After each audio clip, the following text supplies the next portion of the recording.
My child, conduct your affairs with humility, and you will be loved more than a giver of gifts. Humble yourself the more, the greater you are, and you will find favor with God. What is too sublime for you, seek not. Into things beyond your strength, search not. The mind of a sage appreciates proverbs, and an attentive ear is the joy of the wise. Water quenches a flaming fire, and alms atone for sins. The word of the Lord. Thanks be to God. Consider for a moment one of the biggest differences between cats and dogs. When a man pets his dog, the dog wags its tail and thinks, "My master is a god." But when a man pets a cat, the cat shuts its eyes, purrs, and thinks to itself, "I must be a god, and this must be my slave." I believe it's safe to say that many people today have a cat attitude, a catitude, if you will. They think of themselves as gods who should be pampered and catered to, their every whim met and every desire granted. Where exactly this attitude comes from is unclear. Some might say it's just the influence of modern culture, one that tells us that we will be happy only when we have the latest gadget or piece of technology.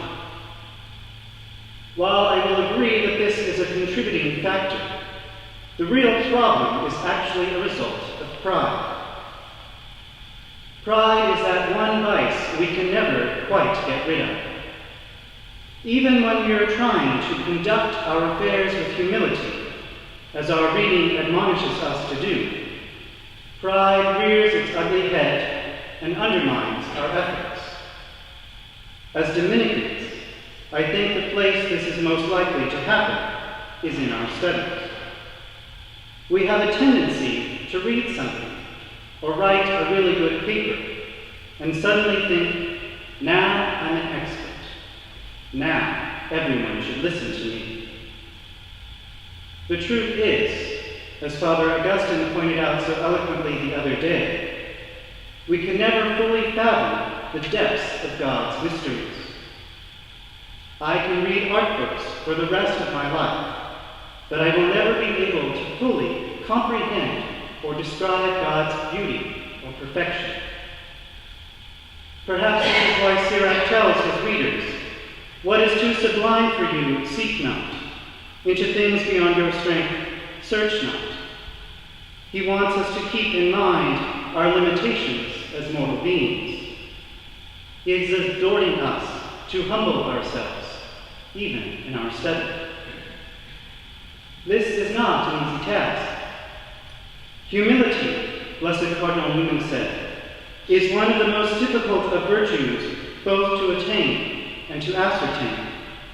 It lies close upon the heart itself, and its tests are exceedingly delicate and subtle. So what can we do? Perhaps this story will help. Once upon a time there was a beautiful garden, and there in the cool of the day, the master of the garden would come and walk. Of all the plants in the garden, the most beautiful was bamboo. Year after year, bamboo grew yet more noble and gracious, conscious of his master's love and watchful delight. One day the master himself drew near to look upon bamboo, and bamboo, in a passion of adoration, bowed his head to the ground in loving greeting. The master spoke, "Bamboo, I would use you." Bamboo flung his head to the sky in utter delight. The day of days had come, the day for which he had been made. His voice came low, "Master, I am ready. Use me as you will." The master's voice was grave. "I would have to cut you down.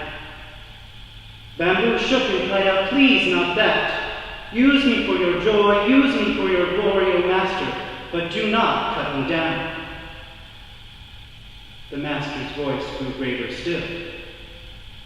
"If I do not cut you down, I cannot use you." Silence, and then a whisper. "Master, if you cannot use me other than to cut me down, then cut away."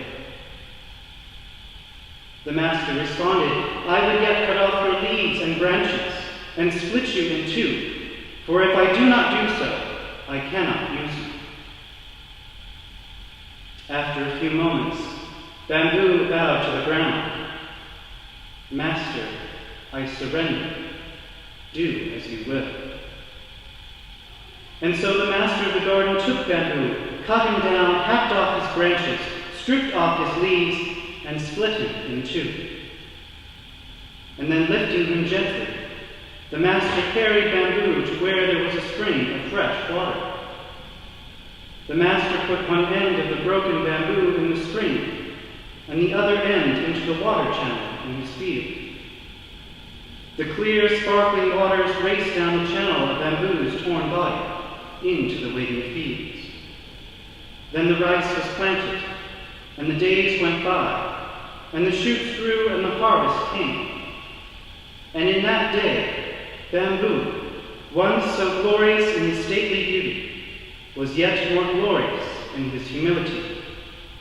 For in his brokenness, he became a channel of abundant life to his master's world.